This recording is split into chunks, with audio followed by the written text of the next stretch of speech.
Good morning. Hello. Welcome to BAM Podcast.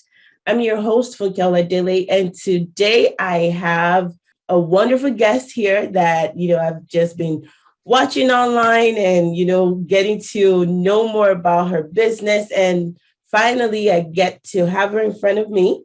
And just a quick intro about her. She is an international trade expert, a business growth strategist, and life coach.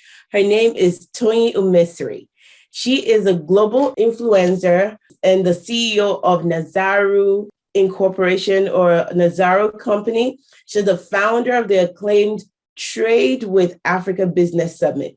Through her global platforms, events, masterclasses, workshops, and many local, national, and international engagements, Toyin provides business, trade, and investment guidance, insights, and connections to her stakeholders, both in public and private sectors.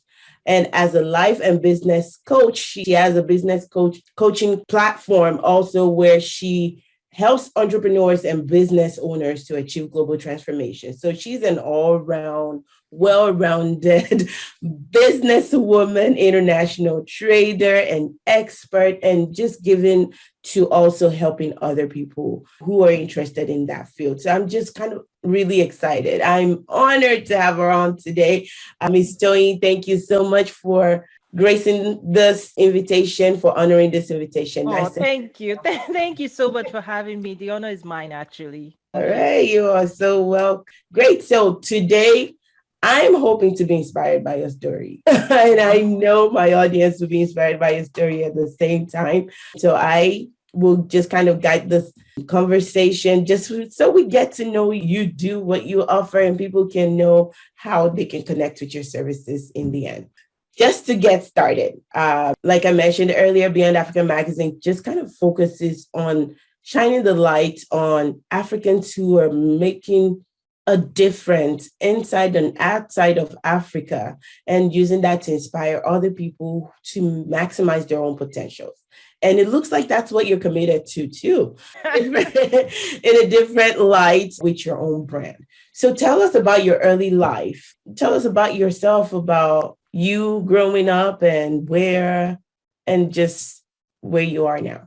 Awesome. Thank you so much. I actually like this types of interviews that is more of conversation. So thank you for the format and thank you for having me. So You're yes, yeah, Toyin Umesiri. So I'm here in Chicago, but originally from Nigeria.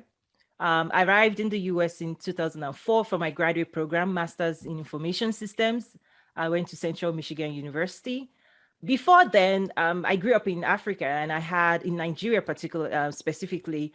And my first degree, I obtained it in a Nigerian university, master's in mathematics. So BSc in mathematics, great. concentration in computer science.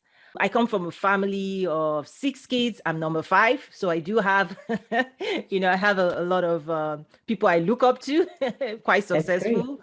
And my father is late now. And I think my journey into what I'm doing now was really, should I say, triggered and fast tracked from the passing of my dad a couple of years ago.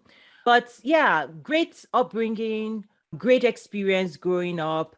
I think fun fact, my parents are Yoruba, my husband is Igbo, and I was born in the north in Nigeria. Oh, So so you that's have a what I, mix of yeah. So the when I talk entire about Nigeria. Nigeria, yeah, when I talk about Nigeria, I really do engage and see the 3 major tribes through the lens of my own personal journey, and I connect with all 3 in one Oh, through birth, marriage, and all of that. So yeah, so when I got to the US, went to school, and then from there I joined Whirlpool Corporation, spent almost 7 years, and then I joined Walmart. I spent almost 5 years at the headquarters of Walmart, which is Fortune One. And what else? I'm a what have you certified. done in those places? Yeah. Like in Okay. the, Yeah. yeah. So that's a long time ago. So I'm a certified SAP consultant. I've been Okay. certified since 2006. I actually went to school. My graduate program at Michigan was to study SAP. So it's more of global systems implementation, like people say IT, but software information systems, Okay. enterprise resource planning systems, deploying the most, should I say, advanced systems implementation in the world, manufacturing systems, finance and controlling. And then at Walmart, I was hired to manage a global sourcing implementation, which was more of vendor management, bringing, what we call not for goods for resale spend under control, under management. So it's more of purchase order management, the systems really used by the business community to run their operations, like what the biggest businesses in the world use to manage all their internal resources. Oh, that is amazing. All Yeah. right. So that kind of opens our minds to how you got started in this world Mm. of international trading. And that's my next question. It's so great to hear about your background, hear about, where you're coming from and how this started. And I think you alluded to your dad's passing triggering or accelerating you into what you're doing now. So tell us about that story, how that your journey to international trading began. Yeah. So here am I, sitting at the headquarters of Fortune One. As immigrants and Africans in particular, our parents have big dreams for us, right? They put you on that plane, go conquer the world, go be the best. And really, working at the headquarters of the largest company in the world really was, quite impressive, right?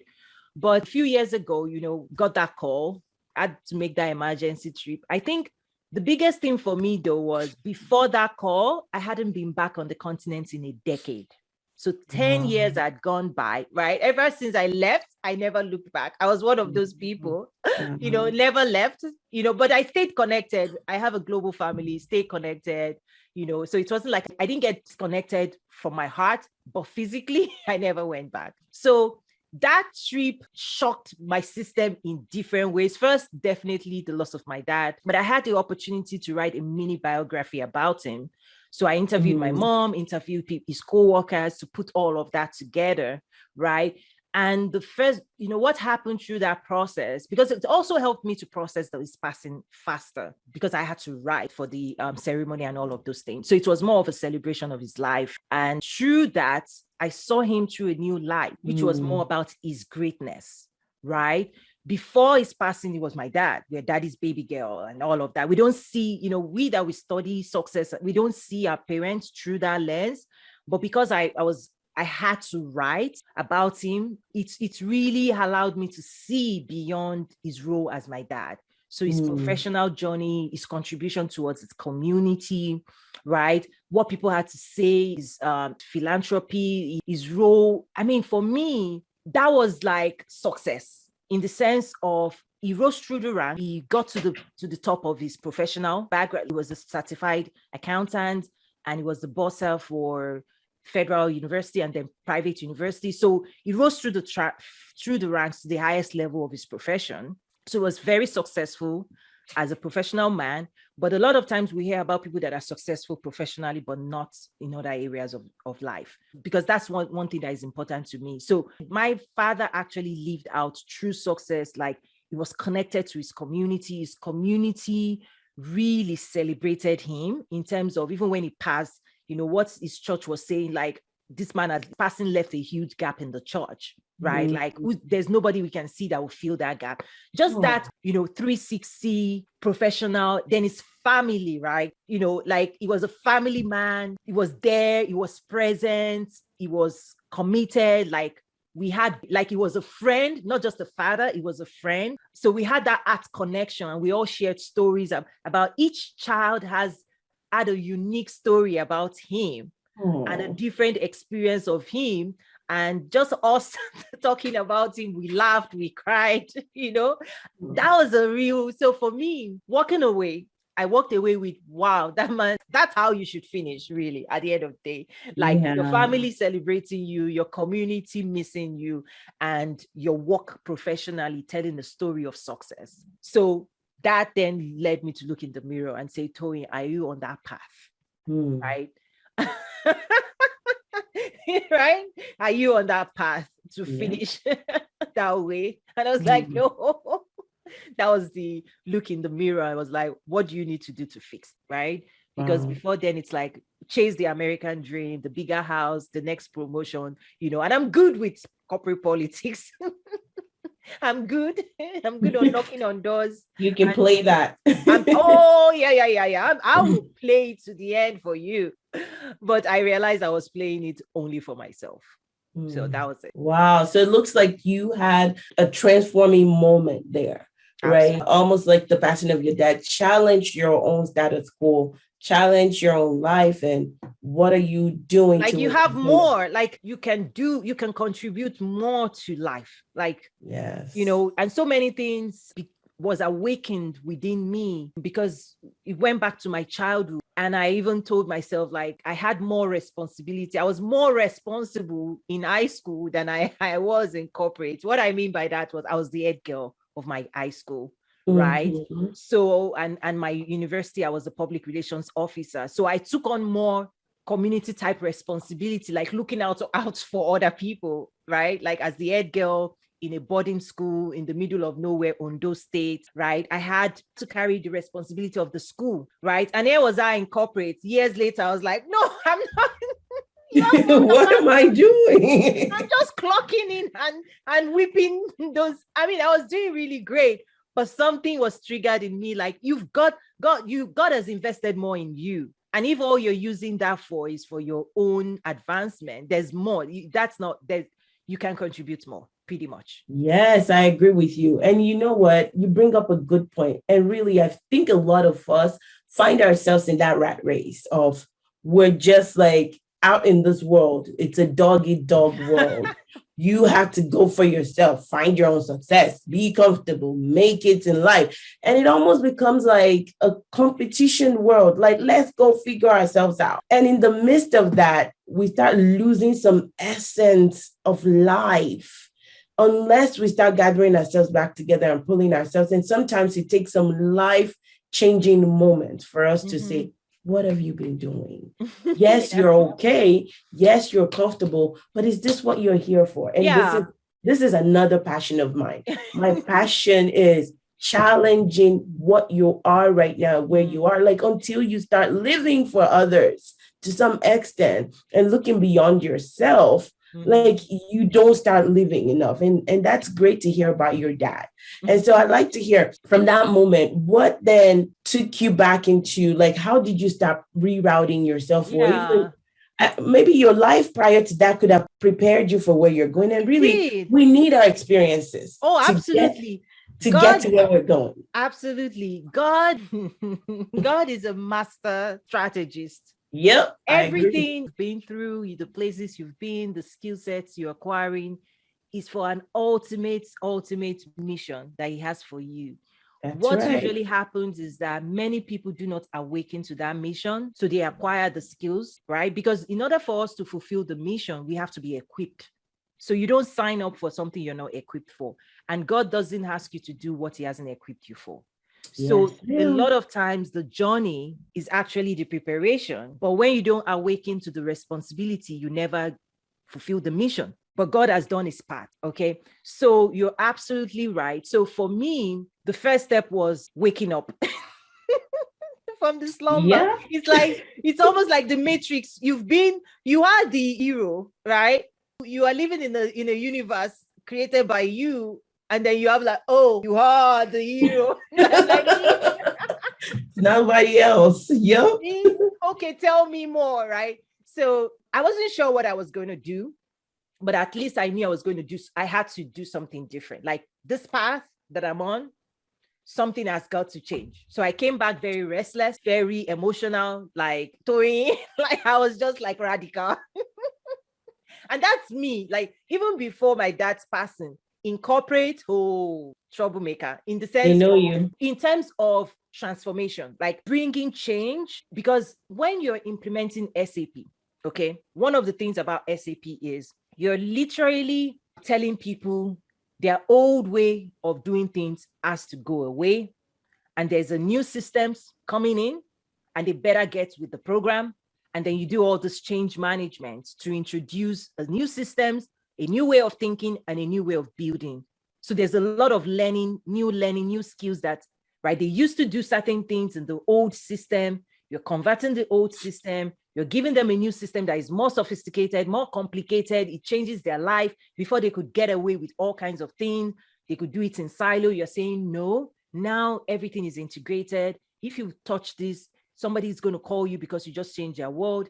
So it's a whole new dimension. So the skills to actually bring about transformation and change in corporate was what I was employing anyway on my day job. So that when I say they know me, it's like when you have that project, multi-year project, the sophisticated project, there's a certain skill set. You have to listen to these business stakeholders that you're going to change their lives or their day job. You have to listen. You have to understand their reality. We call it the as-is process. So we say, understand the as-is, like what's the current state? You have the future state, and how do you guide them slowly towards that process, right? So in order to do that effectively, you actually have to have a leading voice, and you have to have a commanding voice, because you're asking people to follow you into a space they don't care to go. Right. And you have to communicate, and you have to bring a team along, and then the system side. So that's really a skill set that is unique. And it's the same thing I do now. Right. So I think for me, I just knew something had to change. I didn't know what. But I spent about the next 2 years doing a lot of deep research, like talking to global stakeholders and leaders. And because of the job I had and the community I was already immersed in, nobody else does global trade more than Walmart.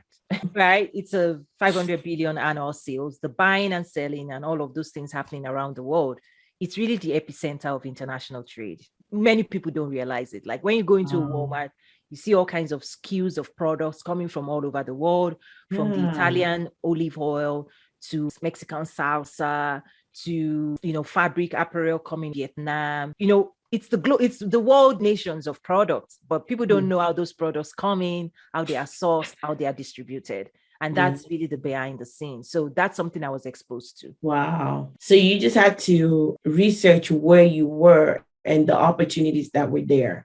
So how did you then turn that around for yourself and build a brand around that? I think what also happened in that moment was I went from the trip I made back. It was going from affluent community, like Fortune 1, the Waltons, like money is not the problem.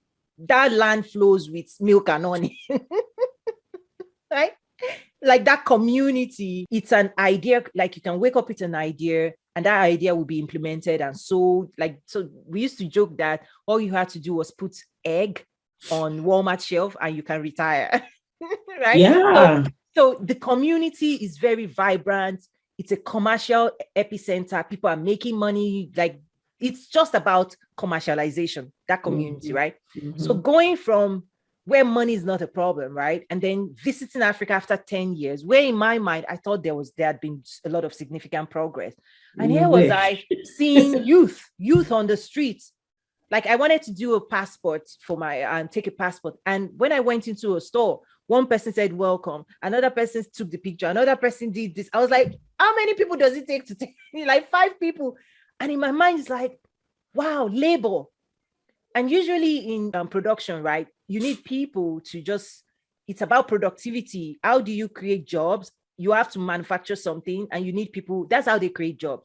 So I was like, whoa, youth just on the street, walking around. So that was also something that came into my mind. Like, okay, what am I going to do? Like, where can I serve? And starting with, I don't even remember what happened. It was more, wait a minute, like, why are African products, like all we have to do is get African products into the retail chain. Why is Africa not even playing in this global trade? Like, why don't buyers talk about Africa? They talk about Italian South olive oil and leather and all of those things. Like, the whole world has something they're producing, right? So those types of questions started coming to my mind. I started asking executives like, what, even engaging with the CEO of Walmart. Like, he asked me like, what does like Nigeria want to sell? I was like, that's a good question. If only you had done the research before then. Like, this. Okay, I'm hearing you, Toyin. Okay, what do they have? What are they trying to sell? We can buy. Opportunities, right? There are opportunities, but we're not opening our eyes. It's not just that we're not opening our eyes. It's very disorganized system and nobody wants to deal with that. Wow. No buyer wants to deal with the disorganized African market. Everybody needs to get their acts together. Nobody has time for that. That's right. So that's, again, it took me several years to arrive at this conclusion that I just shared to you, that the missing piece is not that the world doesn't want to trade with Africa. Who are they trading with? And do the people have the capacity and the knowledge to negotiate, to produce at scale the right quality that the world is looking for? Oh my God. Work to be done. Exactly.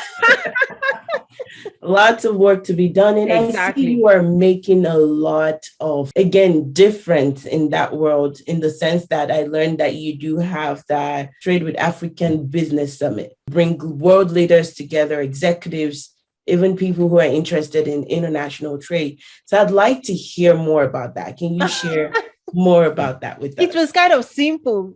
Simple in the sense of, when I started my own inquiry, because of the skill set, like, I'm used to engaging with people and asking people questions and listening.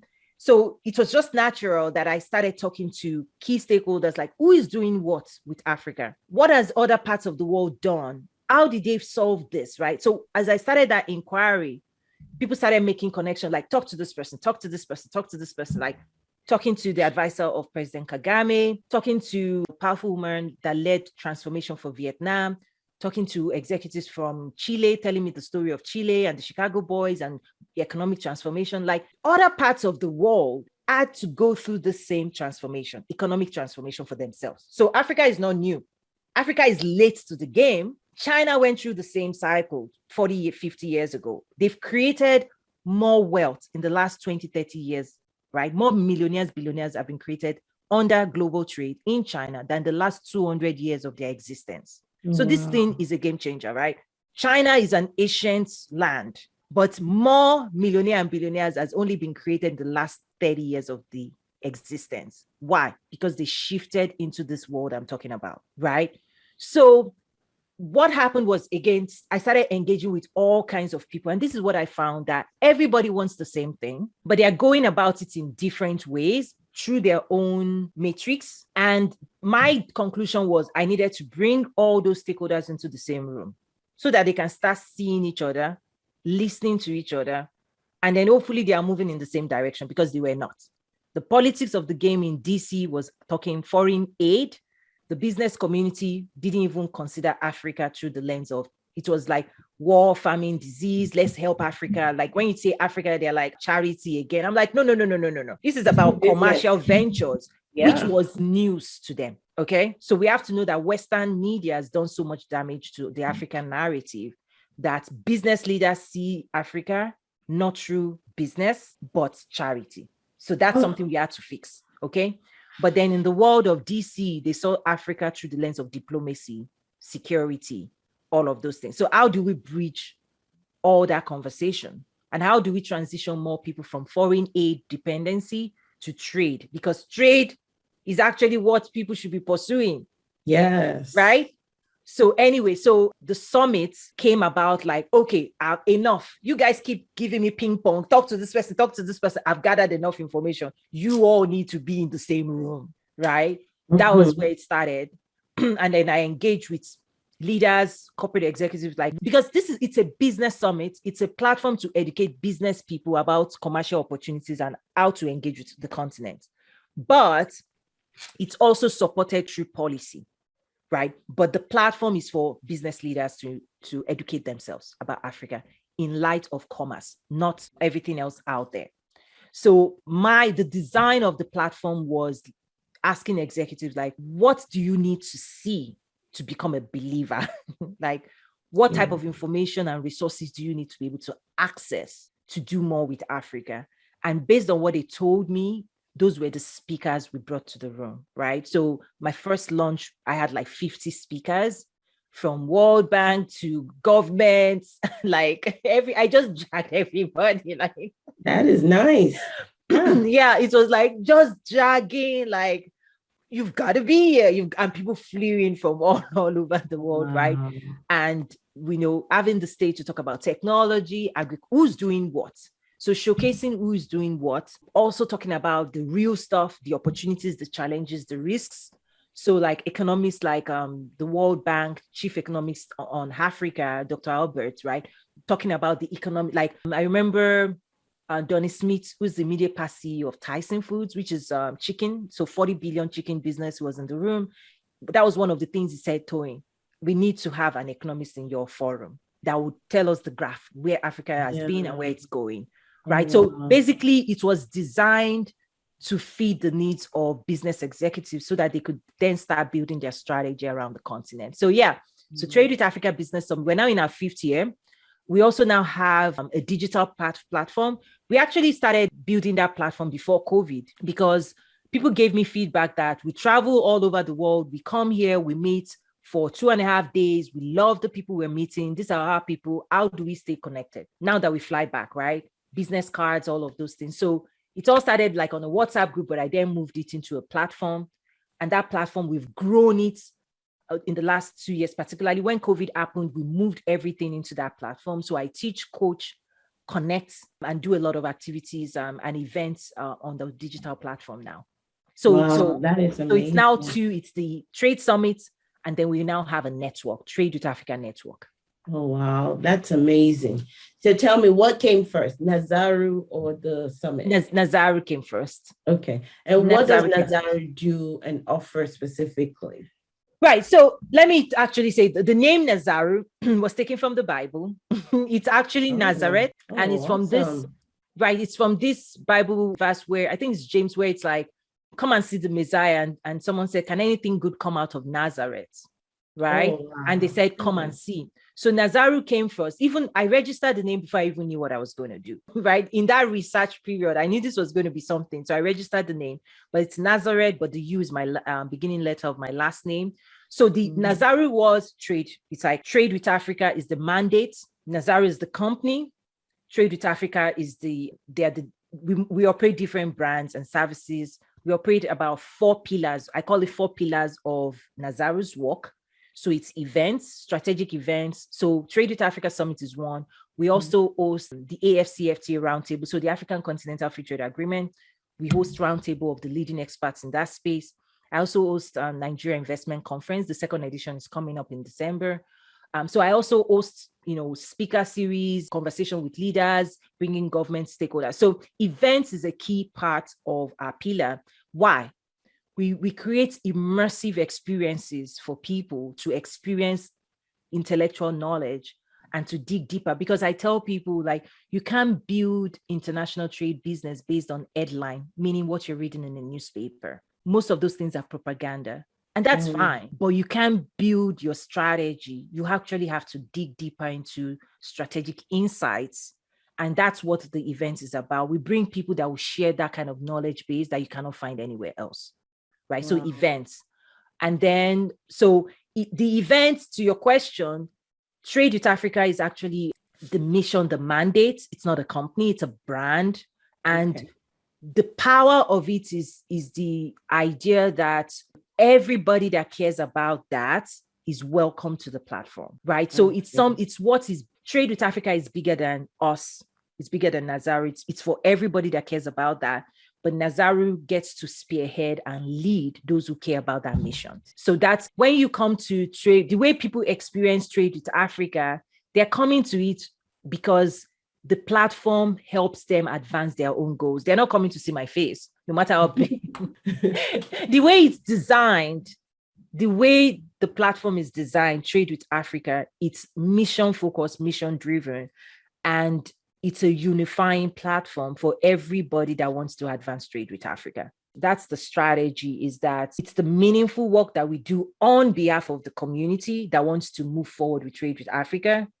We bring them together, we bring resources together, we guide, we coach for them, right? And then, so events, training, capacity, that then came next. So the event was launched, but then we realized that there was a lot of knowledge gaps that we needed to close. So I started creating programs because I've had the opportunity to host over 100 leading experts, right? So I am a custodian of some interesting knowledge base, and extracting actionable insights from it and presenting that to executives and diaspora community. Because in order for you to come and engage commercially, for you to finally find what you need to do, you're going to need to invest at least 2-3 years before you even figure out what you're trying to do.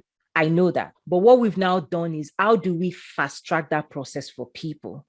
So you don't spend 2-3 years knocking around doing the same thing I had to do. And I even had to do it with skills and it already, right? And it was still very difficult. What I've now done are programs that when people enroll in those programs, we educate them faster, and then we release them to mission, right? So that started that journey to equipping people and educating people started in 2020, really because when 2020 happened, we all slowed down. So I was doing my thing, just moving on, right? But slowing down, you then listen more to the struggles of other people. And out of that struggle was like, oh, I can, this is what you should do, right? This is what's happening, right? I found that I already had the solution that people were looking for. And so just that journey of education and educating people and all of those things started really 2020. That is great. That's great. And I've actually, like I said, I've listened to some of your online sessions, live sessions, and all of that. I can see that coming, but educating and encouraging and coaching, that comes forth. So I'd like to ask, what's your own personal experience trading with Africa? I know you have this platform that brings people together, gets people started, enhance people's trading options and opportunities. So did you like also get your hands in it? Oh, okay. Tell us about That's that. my lipstick. So so what's happening is that I don't get to talk too much about what I do for myself because I'm so laser focused, right? So the knowledge, the network, and all of the capacity that I have, I actually use it for myself as well. But I don't talk about that. The mission is bringing that forward because so many more people need that. Like it's my own conclusion that as I don't think God blessed me with all of these key insights and skills, be it in retail, right? Just for me to use it because there are sides of us that just want to do that, right? So I do have a skincare line and I have a lipstick line as well. It's made out of shea butter. Shea butter only goes on the African continent. I need to put more time towards that, but I know that I'm so passionate about also equipping other people. So when it comes to formulating, right, at the end of the day, I come from retail, right? So beyond just trade with Africa, right? Retail, it's supply chain, it's logistics, it's moving product from one point to the other, it's services, it's all of those things, right? So that's really the core skills that I'm bringing to the surface. But before we can actually do that, we have to equip people because people are the engine that actually do transactions. So yeah, I do have brand Omoba. It's actually trademarked. I'm working on apparel and different things. I happen to have also helped with apparel strategy. So I'm also coaching a group of fashion entrepreneurs how to integrate African fashion to global markets. So we're working through that. It's a long journey. There's so much work behind the scenes, right? But at the end of the day, I try not to focus on me.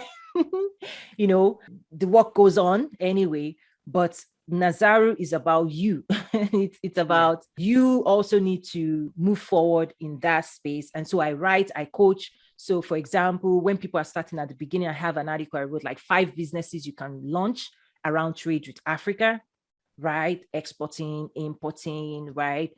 Trades facilitation. So I teach those things in practical ways because at the end of the day, we can all talk about trade with Africa from the eye level. If you don't land it and if you don't start a business and if you're not selling your service or selling your product, it's just talk, which a lot of people just do talking, right? So anyway, so yeah, it's at the end of it all, international trade is about goods movement. It's about importing and exporting and all the services that has to be in place from logistics to shipping companies and all of that, right? Connecting the market. Great. So it looks like that's where your stake is in, that strategy part. That's building and working people through coaching, educating part. Yes, capacity building. Yeah, capacity building. Okay. Because that's so I tend to solve what needs to be solved. I don't just come up with solution because I want to.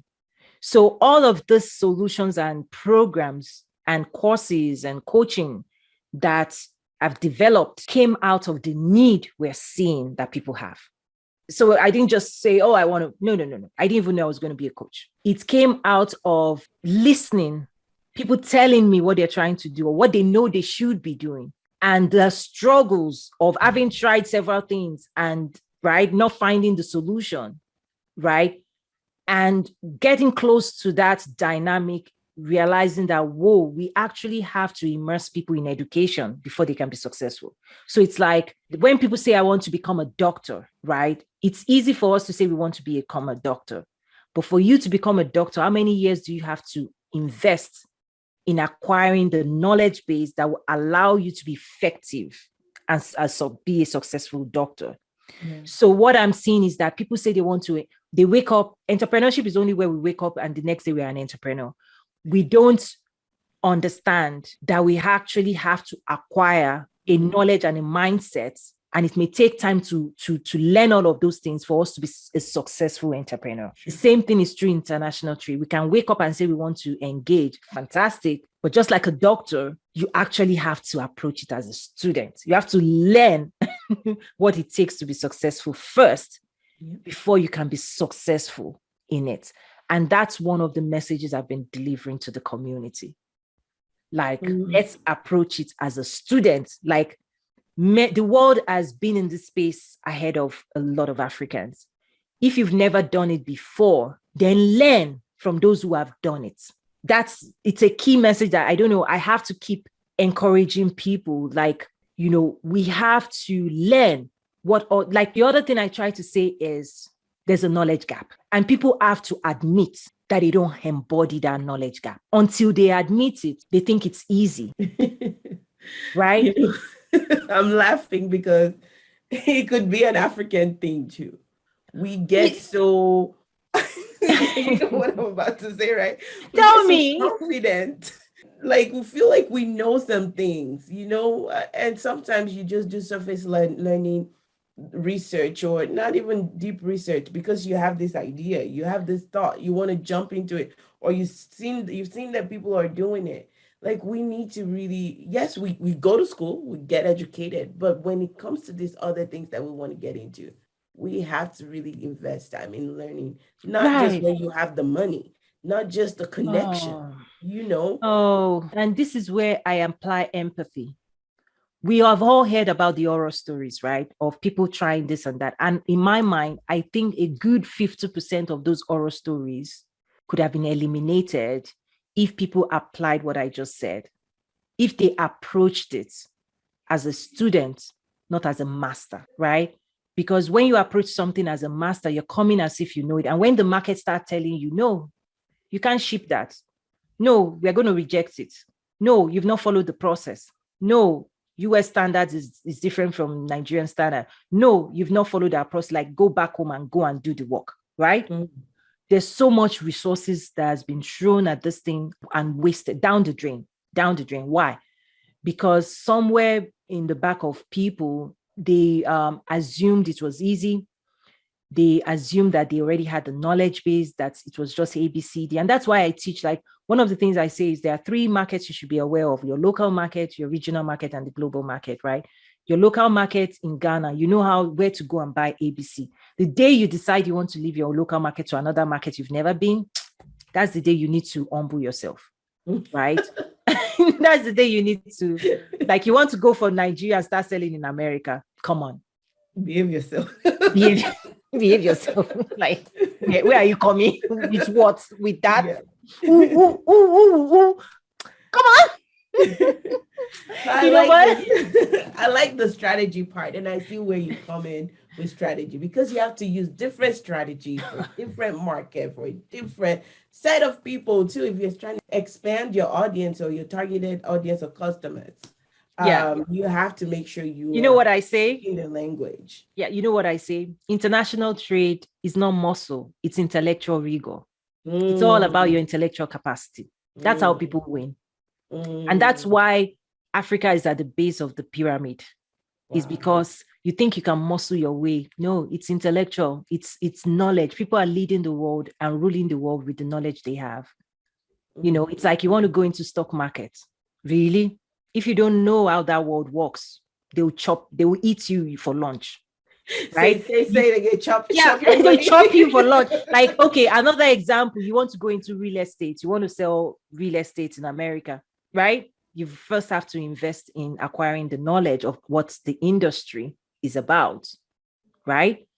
So it's the same thing. And yesterday I released a newsletter and I was trying to also say, this is a new industry. Trade with Africa, international trade, is an emerging industry. It's not mature. There's a lot of immaturity in the space.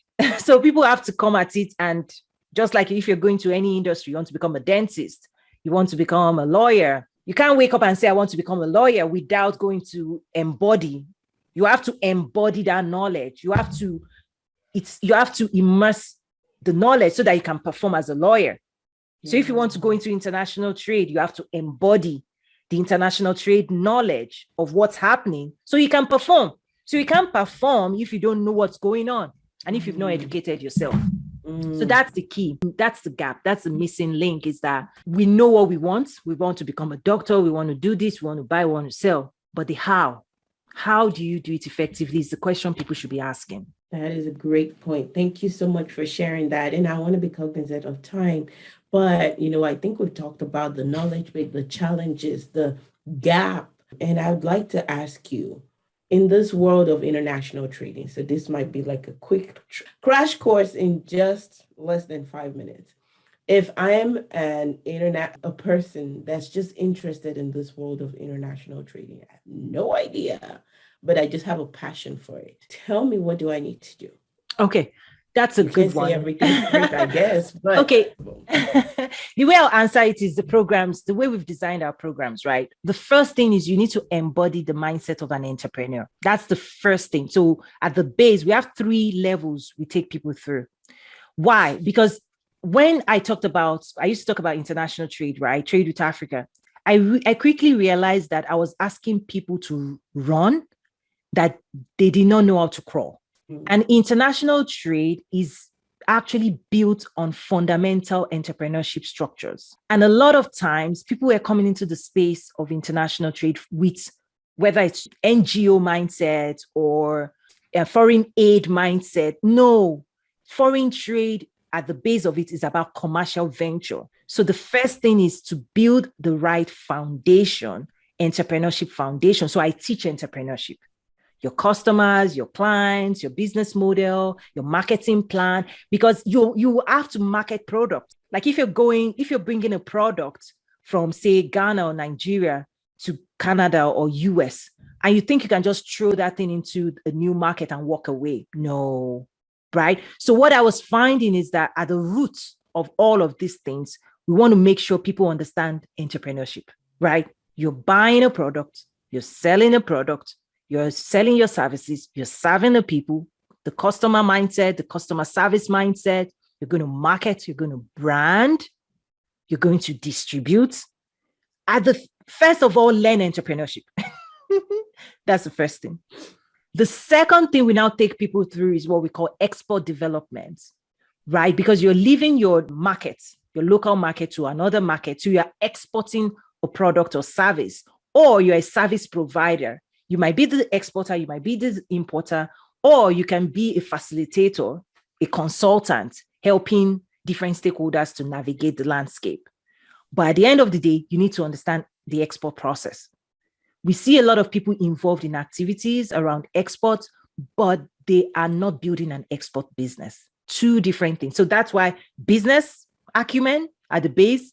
Then next, if you want to do exports, because the moment you start engaging across your border, you have to understand the policies that allows you to do it, like supply chain situations, the way you price your products is different because other people.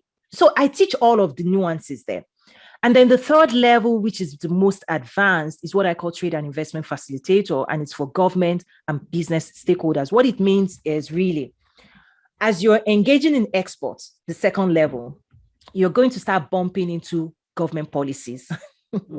So you have to start learning how to use policies, engage with governments, engage with investors, understanding that world through the lens of policy implementation, whether it's AFCFTA, whether it's AGOA, African Growth Opportunity Act, which is a US law.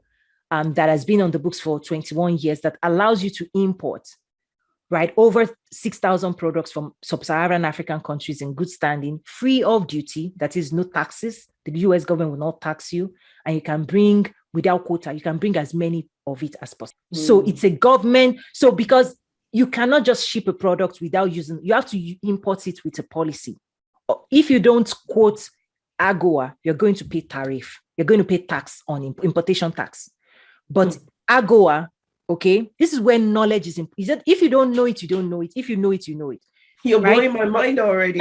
No, so this is why not. So it has been on the books, Clinton, and it's a bipartisan, and they keep renewing it. It's going to expire 2025. So there's already conversation with the African government. Do they renew it? Is US going to renew it or not? Or are they going to come up with something different? But this has been there for 21 years. Nigerians didn't benefit much, right? Because knowledge, right? But what it says is your ashoke, you should not be paying tariff. Your fish, meat, you shouldn't be paying tariff. Wood, you shouldn't be paying tariff. 6,000 products, meaning the amount, what you buy it for in Africa, in those countries, is what you bring it in, and the US government is not going to tax you. And you can bring as many containers of it as possible and distribute in the US market. Why did they do that? Because they wanted to kind of level the playing field, because Africa cannot yet compete with importation coming from China. So China will pay tariff, they'll pay 15%, they'll pay whether it's 20%, 30%. That's really like profit in your pocket anyway. So that's the third.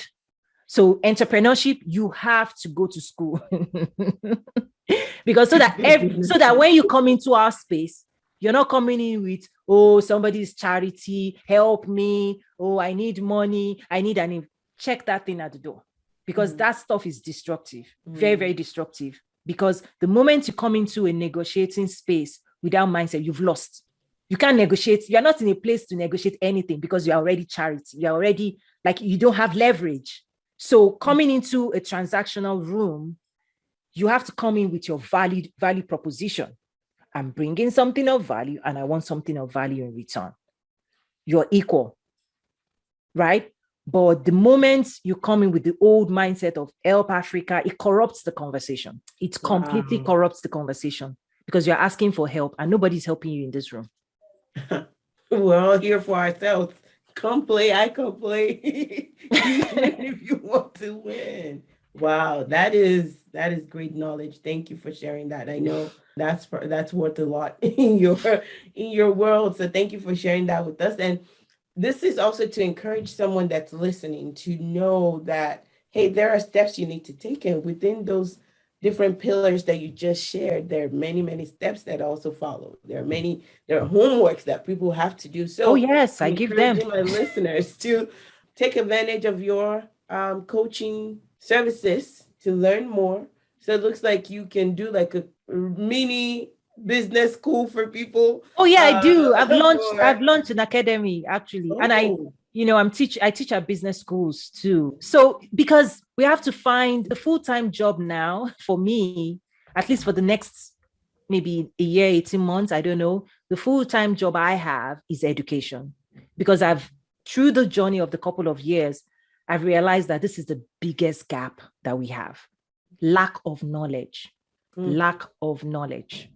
Lack of knowledge is kind of like, there are two things top of my mind. Lack of knowledge, mindsets. Maybe let me add three things, okay? Lack of knowledge, the mindset. And then the third one, which is also connected with mindset, is human dynamics. Is international trade is about human to human relation. Business is about human to human relation. And when you can't come at it from, you have to be somebody that people can trust, right? And we know that's a challenge in certain spaces where you cannot unlock opportunities in international trade unless you're ready to trust people and people can trust you. We only do business with people we know, like, and trust. And if we don't know you, and if we don't like you, and if we cannot trust you, you cannot, there's nothing for you here, right? Because the international trade is designed in such a way and it's built on trust. Why? If you're in the same market with people, it's easier for them to see you, right? It's easier for them to see you. And the instruments of trade, money is the last thing that changes hands. It's based on agreements. contractual obligation, handshakes, trust that you're going to deliver what you said you're going to deliver, right? The POs, you don't cut a PO until you've done your due diligence that these people will deliver. Like, and you are closing deals ahead of time. You close a deal, you say, okay, in 2022, you're going to ship me A, B, C, D, E. It's based on trust, right? That you're going to do what you said you're going to do, right? Nobody wants to be chasing you around. And maybe what I will also share finally, like, there are actually government resources that supports advancing trade with Africa. So for example, we bring those kind of speakers, right? So for example, US Export-Import Bank, right? They actually have things like export insurance, that if you want to export from America to African countries, if you buy their insurance, let's say if that deal goes bad, meaning that person doesn't fulfill their own obligation, the US government guarantees they will pay you back 95% of the value of that invoice. And then the US government will go after that person. Right. So there are government resources like that to de-risk, because risk of international trade is higher than buying from somebody you can see and touch and go and knock on their door. But the moment you go into international spaces, where are you going to be chasing people to? You're in the US. Who do you want to chase? Right. And so the person you're buying from in China, there's a level of trust that is baked in for you to send your money to somebody you don't know, you can't see. So it becomes, so those are three things on my mind, right? It's very important that people understand, knowledge, okay, mindset, trust, relationship, all of that. And those are the key things that we have to fix, all of those things before you can even unlock opportunities, right? And our goal really is to increase trade with Africa. And we're tackling the things we found to be in the way. And these are the practical things, right? And thank you for talking about that, because I was really going to ask about that trust, if that is an issue. Like, again, we've talked about how the media has portrayed us, what's the mind, like, what do people know about Africa, and how is that, influencing the way they trade with Africa? It sounds like your platform also helps gain more knowledge and kind of open people more to trusting a little bit. But we all have our parts to play. Right. Everybody has a part to play. I think at a minimum, opening the eyes of people to the possibilities, right? So people now understand the possibilities, like, oh, that makes sense. Like when I'm doing I was doing a media interview, I think 2018, I say, hey, when I'm telling you trade with Africa, it's no different from what you already do with Latin America, India, China, Vietnam. It's no different. There's no difference there. Right. You already trade with India. You buy from India rice. You buy banana from Chile. I'm just telling you, do the same with Africa. That's all. Yeah. And you find people go, oh. Right. That's where you remove the scale from people's eyes. Media has blinded people's eyes to the possibility, because the narrative they chose to portray is the other side. And I'm not saying that doesn't exist. I'm just saying, like, I'm right here in Chicago. If everybody knew about Chicago is crime, then who's coming to Chicago? But Chicago is much more than that. Yeah. So Africa is much more than whatever the world has seen. And that's where come and see and experience. But while we're telling the world to come and see, we also have to go ahead and prepare ourselves for those things, right? So diaspora, the role the diaspora has to play. And then the diaspora, not just first generation, right? The diaspora, from a definition standpoint, encompasses displaced people, right? So the African Union, the governing body of the continent, considers the diaspora as the sixth region. So there's institutional recognition for the African diaspora, displaced, living outside of the continent. And then there's also a financial, commercial definition for the diaspora. So when we talk about intra-African trade, many people only see it through the lens of trade happening on the continent, but by definition, it's actually including trade among the diaspora and African continents. Oh, really? So when you trade back home, there's actually an institutional definition by the bank, one of the multilateral banks, that they recognize it as intra-African trade, and they actually finance it as well. Knowledge is wealth. So great. I've learned a lot from you today. Good. And it looks like there's lots more to learn from you. So I'm encouraging my listeners to take advantage of that. Open our eyes to possibilities Yeah. of what's out there, what we Mm. can do, and not be limited by, kind of fear of, oh, maybe trust, like you mentioned. How do I trust people? How do I make sure there are policies in place? And I think it's great to hear all of those, because sometimes people just have ideas of businesses and just go into it, but not backing it up with systems that are already in place to Yeah, support you in doing those things. And so exactly. we are really limiting ourselves and shorting ourselves in terms of what we can get Right. and probably profits that we can Oh, also. yeah, it's about profiting. Yeah. Yeah. So I don't know if there's something else you wanted to say. I No, don't know. I think the diaspora. So we've developed new programs just for the diaspora. Why? The diaspora is missing a lot. A lot of times, so for example, the diaspora, because you have natural connection to the continent, a lot of times people go to the continent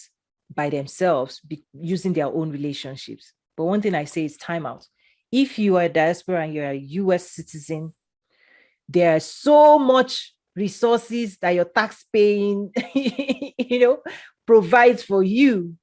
The embassies, the American embassies in each of the African country that you hope to do business with, they are there for you. They have trade desks. They can set up meetings with business leaders for you. They have the commercial services like there's 17 government agencies under Prosper Africa that is here to work for you. American but you don't use it. But here's the thing: the requirement though is you have to have structure. You have to have, back to the background of entrepreneurship, you have to have a functioning business. You have to have registered your taxes, right? That foundation has to be there before you can use all of these resources, which so many people faced even during COVID. They couldn't benefit from government support because they hadn't done all of these things, right? So the same is true, is that the American government has programs and resources and financing and different things put together to advance US Africa trade. The diaspora needs to be leading that charge. And I've had conversations with representatives of the government to tell them, like, that's one thing China is doing differently. China empowers the African diaspora in China. In fact, when people go to China, when Africans go to China, they're not going to go into corporate China to look for a job. No, they are starting their own business in China. They're the ones driving China Africa trade. Who is importing Chinese products into Nigeria? Who is buying those products? It's Nigerians. Who is distributing it? Balogun market. It's Nigerians. Nigerians are the ones buying and purchasing Chinese products. And who is managing the shipping company in China? It's Nigerians. So Nigerians are the ones driving China-Nigeria trade. And part of my conversation with the US government, until you invest in the Nigerian or African diaspora in US and mobilize them and give them this information and resources, let them be the front facing. We know Africa more than you. We can go to places you cannot go to. We should, we all want to start businesses, but starting a business is tough. Those are some of the conversations in terms of policy advocacy. So I also do policy advocacy, whether with Africans, like, watch out, make sure your policy is okay, or even US as example. It's like, the day you start investing in the African diaspora, let us use our energy to drive US Africa trade. But all those things you're still doing behind the scenes, setting up strategy, not including us, you are just stretching this thing. We are the secret weapon. So yeah, I have programs just for the diaspora because I believe they should lead this. They should lead and benefit from this. If they don't lead, they don't benefit, right? That's true. So Africa is the future. It's going to get there, with or without you. We and just the need people to wake up. The people who lead will get the reward. Okay. Yeah, but I want you to lead. I want us to lead, because guess what? It's for the next generation. If Africans and diaspora do not lead, there's no vacuum. Somebody else will feel. And middle players have been feeling the vacuum for a long time. But I tell you them, if you want to remove middlemen, be ready to take on the responsibility and the work they do today. You can't outsource it. Okay. Thank you so much. My gosh. I'm fired up too. And Yay, that's it. I can see that passion in you, and I hope people listening are also fired up. Something is brewing on the inside of you, and you would find that a lot of people have an idea or they're interested in things like this, but they don't know where to get started. It becomes overwhelming. And I think what I'm getting from this session today, and I've even been in recent time getting to know that it's important for you to link up with people who have an idea of what you're doing, who are already vast in the knowledge of that, and tap into that knowledge. They shorten a journey of 10 years, make it like 5 years for you. So you don't have to do like all of the homework, and even sometimes people give up in the process of trying to figure out what to do because it becomes overwhelming. So this is a mine. We have a gold mine here talking to us today about. But this is life though. In all areas, this is it though. Just imagine when people want to become a doctor, as the example, how many years of knowledge people have done research, people used to, like cadaver, like people used to do autopsy to look at the organs. You don't have to go and do that work. They will just do a drawing in a textbook for you and you cram it and you believe it because somebody else did that dirty work of figuring out what's in the human brain, how the heart beats, the organs of the system. Yeah, you don't have to go back and dissect bodies to get that knowledge. You subject yourself to a medical school and they teach it to you. Yeah. But if you don't, but you can, if you want to go and do your right, it's the same thing now. You don't need to go do what I've done. If you want, please go ahead. You will sweat. You will sweat. You can be assured you will sweat. I can tell you it's not easy. I can tell you. That's why I don't know who is lying to people. And because people think it's easy, guess what? They're not preparing. You think you're about to fight a battle and you're not preparing. So when you go to that battle unprepared, they will whip your butts. Or you take the wrong tools, think that you have what it takes. Well, but here is also, so I also believe in David and Goliath. If you've mastered your stone and your catapult, you can do that. But you've not mastered anything. They will say, the reason I talk like this is I've seen enough. Even on Clubhouse, there was a guy in Africa. So he's not my client, but I try to just guide him from a distance. And he was involved in a conversation with a foreigner. So this is someone in northern Nigeria. And while we were talking, guess what? He was like, oh, this person is older. She's an older woman than me. So I said, whoa. Okay, time out. Let's reverse. This is where I talk about mindsets when I'm doing my coaching. Culture, I talk about nature, nurture, culture, how it's influencing how you're showing up to this whole dimension, right? Yeah. Within your own culture, age is a dynamic that allows you to be cheated, right? You defer to older people thinking they will look out for you and take care of you. So you don't command and ask for what you want from a transaction. That's for you in your culture. Now you're in a room with somebody that doesn't believe in the same thing, doesn't operate. She will wipe you clean. Like, if you want something, better open your mouth and ask for it. Don't defer that she will take care of you. She's not your mommy. Mindset. So this person was entering a commercial engagement with a mindset of inferiority, age dynamics, that is something of culture. Good for you if you're in your own local market because it's generally acceptable. Everybody here expects you to say, yes, this, mommy, right? But you now bring, without washing your mind, you bring that same understanding of the world into a transaction. Guess what's happening? That guy is working for free. You know what? I've seen that a lot. I've seen how our culture, that Nigerian culture, plays into the way people do business, and they lose in that sense of it. You know, I like what you just said. Thank you for talking about that. No, I have to address it. My first session is all about mindsets, nature, nurture, culture. I'm not, and I don't judge it. So I never say this is good or bad. No. Awareness, just be aware. You have to listen. There's a different, when you come into spaces, back to our culture, right? We barge in and we think everybody will make room for us. It's actually the reverse. The more you can pay attention to and read the room and listen, that's what other people do. And then when they learn what you want, they include it in the negotiating package because they've mastered you. They know you better than you even know yourself. But a lot of times when we barge in, we are opening ourselves to be taken advantage of. Mm.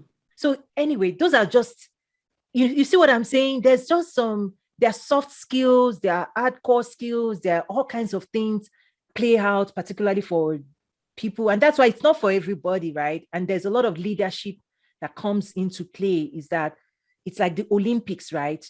It's the best of the best of the best that are equipped to, because at that point, you're not just operating a business in your own local market, you're engaging with the best in the class around the world. So it's fierce in a way. And that's why when I just see what people are saying, what scares me the most when I hear people talk, anybody that sounds like it's easy, oh, I'm going to create a website, and then I'm going to do this, and then I'll work with this person and this government. When the moment they open their mouth and they talk that way, I'm scared. I run away. You know why?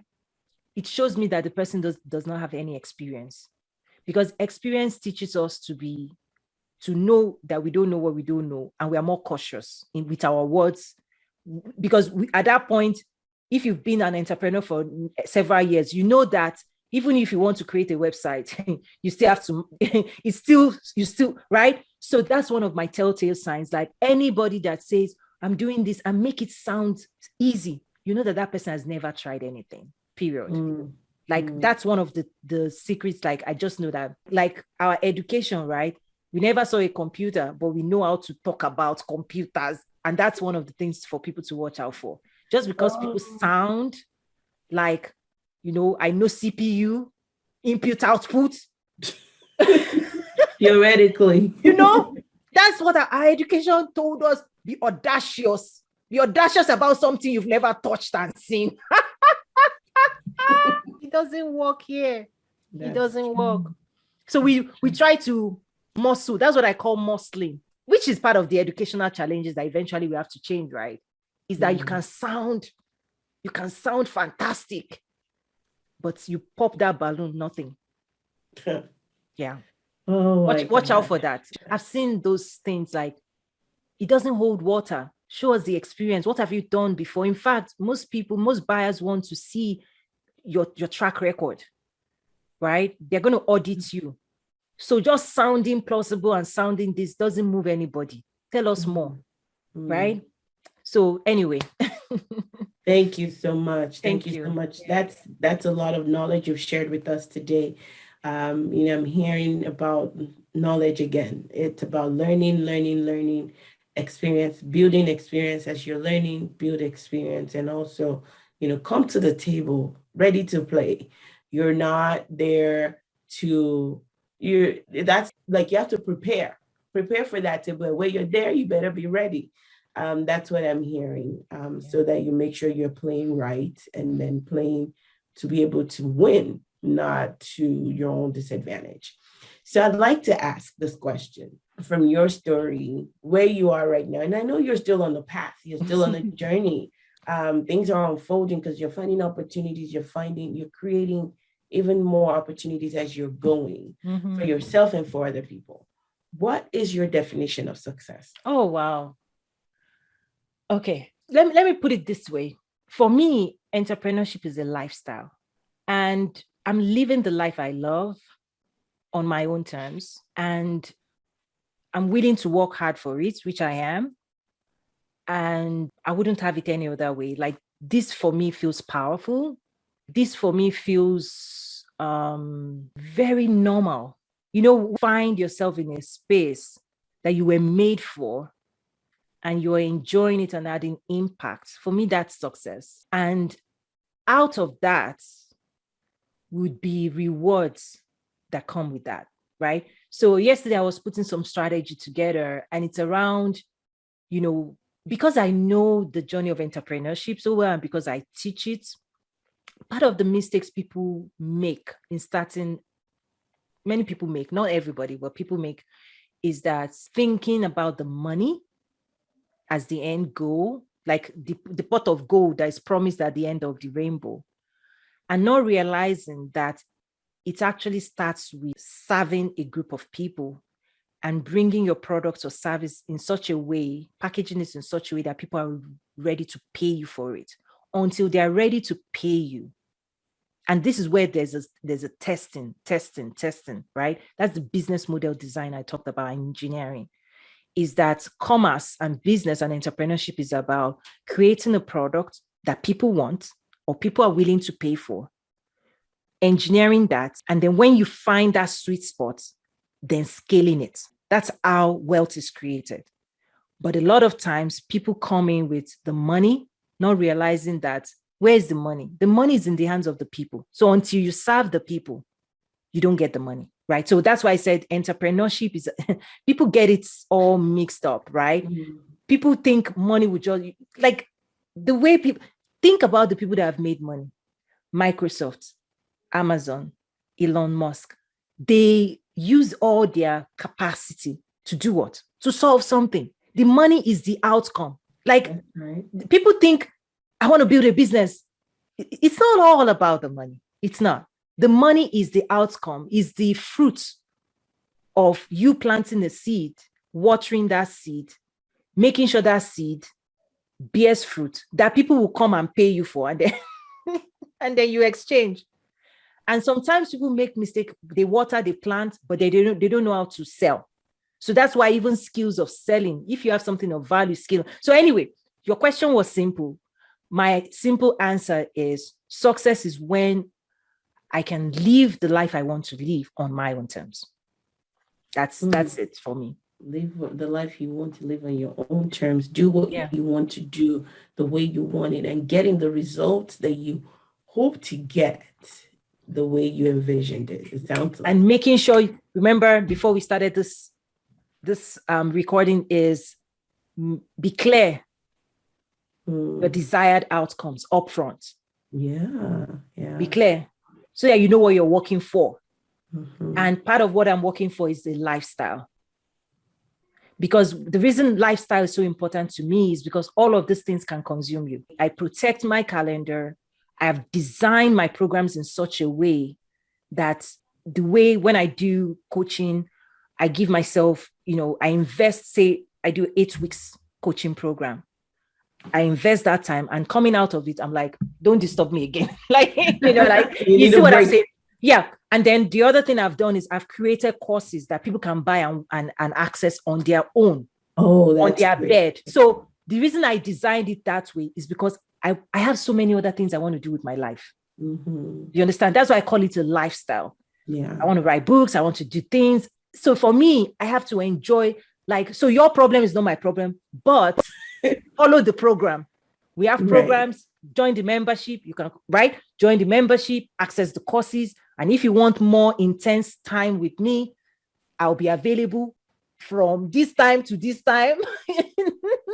And after that, see you on YouTube. Yeah, that is great. That is for me. Yes. Because poured so much, and I've done all the grinding 24/7 without stopping. Mm-hmm. And I've told, my God, not sustainable. That's not right. But we needed to do that to build the foundation and the structure. Yes. But the structure is in place. And then going forward, I am lifestyle. That is great. Because I also have a ministry, 360 Woman Ministry. You have to, when people say work-life balance, I'm like the queen of it. And I have a 360. I love beauty. I love friendships. I'm living my full life. So this Nazaru stuff is just output. And this is what God is asking me to do now. A year, 2 years from now, I may be on a talk show. I free myself. I enjoy what I'm doing, but I free myself. And that's where there's a strategy to doing it. Yes. And that's what I teach as well. Right. Yeah. So for me, success is being able to deliver value, impact life. I want to do that, make bunch of money. I want to do that more. Right. Mm-hmm. So be clear why you're doing what you're doing. Be clear why you're doing what you're doing. Mm-hmm. And also, there are some things I've decided I wouldn't do. There are some programs in my Nazaru that we started with, but we've closed it out. We shut it down because I think maybe it might be 5-10 years from now, I might relaunch it. The timing is not right for that. So allow yourself to be able to make decisions, bold decisions that favors you at the end of the day, because it's about me first, like Queen Toyin first, and then how I can serve the people we want to serve, contribute to them, but also be clear that it is a service. I like that. Service. And really, this would be my last question. So it sounds to me like you are no longer working at Walmart. Is that right? No, I'm not. Like, I left corporate. This is my full-time. Like, it's been 4 years that I've been full-time entrepreneur. 4 years. Good. So I would like this last question for you to just kind of cap it off for us, put it all together. Talk about the 3 lessons you've learned from being an entrepreneur. And if you can take it from transitioning from being in the corporate world into entrepreneurship. Love that question. The first thing is that your passion for whatever you want to build is not a substitute for experience and skill. So we can leave corporate. Yeah, we can leave corporate with a passion to build a business, which I did, my dad, all of that.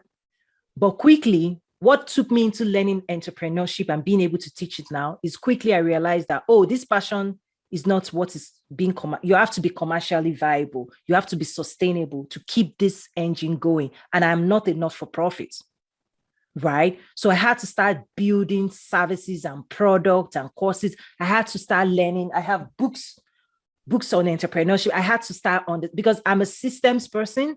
So for me, it has to be repeatable. It has to be logical. Like building a business, it's not just, so building a business is not what people say out there. The people who build the biggest businesses in the world, they apply strategy. It's not random. Building Amazon is not a random project, or Walmart. So for me, was realizing that the biggest businesses in the world use a certain skill set, whether it's Silicon Valley, that is actually process in design thinking, which I have the skills for, right? So that's one of the biggest lessons. Like, passion is fantastic, but boy, you need to acquire skills to become an entrepreneur. You really have to. And I've taken classes and I now teach that, right? So that's probably the biggest thing. The second thing, and maybe it's the second, third, fourth, fifth thing, but I'll describe it as a story. It's more of realizing that what made you a successful employee may actually make you a bad entrepreneur. And the way I describe it is that the employee is like a lion that has been domesticated in a zoo, that somebody gives you breakfast, lunch, and dinner. The longer you stay in that zoo, you lose your natural ability to feed yourself. So within you, you still say, I'm a lion, I can roar. But guess what? Somebody has been doing the job for you. The day they open that, whether they open that gate or you open it, and you come out into the jungle, which is the wild, wild west of entrepreneurship. You need to seek out the papa lion and the mama lion with scars. You need to go and learn how they feed themselves. Because the first day you're going to say, raw, nobody's hearing you in that jungle. The first prey you start to chase, you will not be able to chase it to escape. Do you understand? I'm trying to talk about sustainability in your business. Being able to deliver service, being able to serve a customer, being able to repeat it over and over again, that you build a venture that can sustain the livelihood you want or the lifestyle you want to live. That's great enough. That comes with experience. So honor those who have gone ahead of you, listen to them, otherwise you're going to make the same mistakes they made. I have to take that. That was good, right? That was great. I want to give a picture that makes people realize how serious this thing is. Not easy out here. I told someone, they were complaining about entrepreneurship in Africa. I said, I have my own stories too. Name 20 immigrant Africans building a mega enterprise in America. I have to go research. Yeah, like that is well known, that is doing it. And I told her, we also have our own stories. If it were easy, we would all be out here doing the thing. I wish somebody told me that. Well, actually, this is where talking to people that have gone ahead of you, right? I remember one of my mentors, like, this person sold the company to Verizon for like $29 billion. So he's a very successful person, right? I was like, Toyin, don't leave that corporate though. Wait there first. And I left and he was like, I told you so. I tried to warn you. Now outside this wild, wild west. Right. You have to figure it out now. It's not yam and potato. Wow. Because it's safe, right? Fried egg. No, it's abula. You have to have the right tools. So it sounds like, yes, you have to do your homework. Today I was just joking to myself. just what I do to myself because I write. Maybe there's a story there. I woke up this morning, I was like, man, I'm ready to go and do some luxury investments. Then I now remembered my previous life. I said, when I was in corporate, it's so easy to designer this, designer that, oh, this, that. But when I became an entrepreneur, got that thing.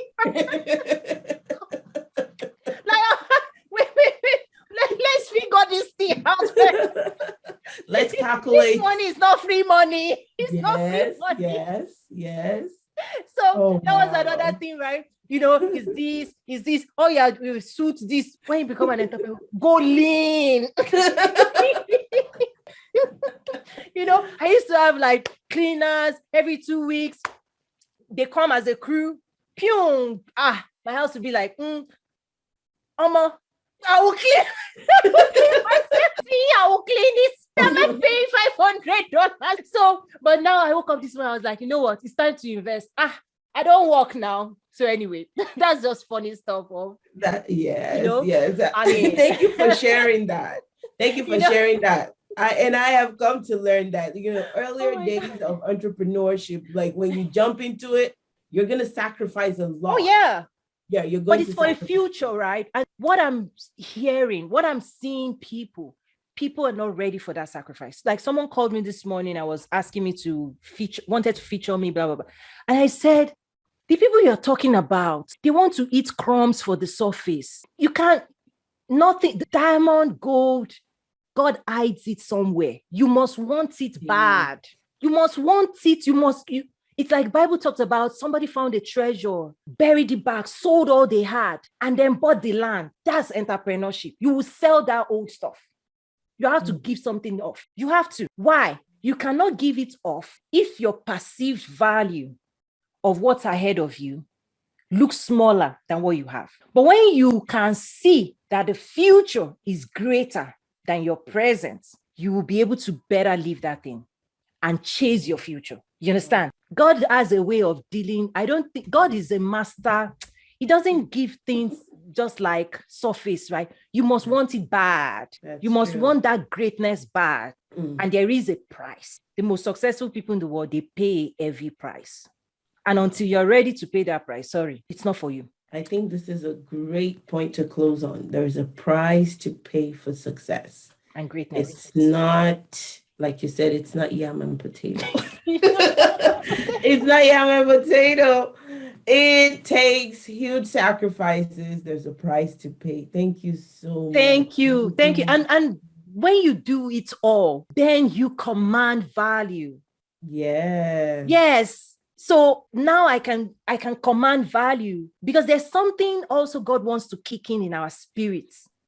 Because when you've not done this work, you can't show up and say, name your price. But it's like when you're a doctor, you've made that sacrifice. So the day you become a doctor, they pay you chiching. The hospital pays you real money that is different from somebody that didn't pay that price or didn't make that investment. That's what I don't know. I'm just saying this is what I've learned. I'm also studying. And when I'm seeing everybody out there and when I listen to God, I'm like, this God, and then as a Christian, I'm like, why are we not being taught this principle that God says we have to invest our talents, the 5 talents that he expects you to trade with it, not keep it, that you have to sweat and trade. Trading is work. Trading, he said, we have to be found faithful. So anyway, I can go into preaching, but like we just wrapped it up. But these are spiritual principles.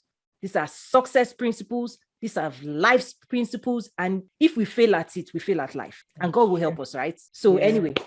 Oh, thank you so much. I can have you there. I can have you here all day. Thank you. Thank you for the time. What you shared with us is definitely worth every bit of the time spent here. You just dropped, like again, I mentioned, this is Goldman. Just dropped gems on us today. And thank you so much. Thank you for all you do. Thank you for the gift of yourself. Because if you don't realize that, hey, I've taken all of this in, I have more to offer the world. Many people that have benefited from your program, from your services, will still be cooked up somewhere or their own potentials will not come out.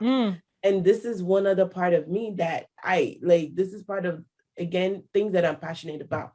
The gifts and what you've shared today is that your gifts are not for you. They're not for you, they're for others. And thank you for being a gift to others. You're gifting yourself, your potentials, your resources, your knowledge, and everything you know, your connection, and gifting it to others, creating a platform that can even help people come to life and even be a gift to other people too. So it's a ripple effect. And thank you so much for Thank being you. here.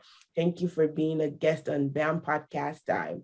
I'm a huge fan. Thank I'm a you. huge fan, and I see all you're doing. Probably not everything, but some of the things that you're doing on social media.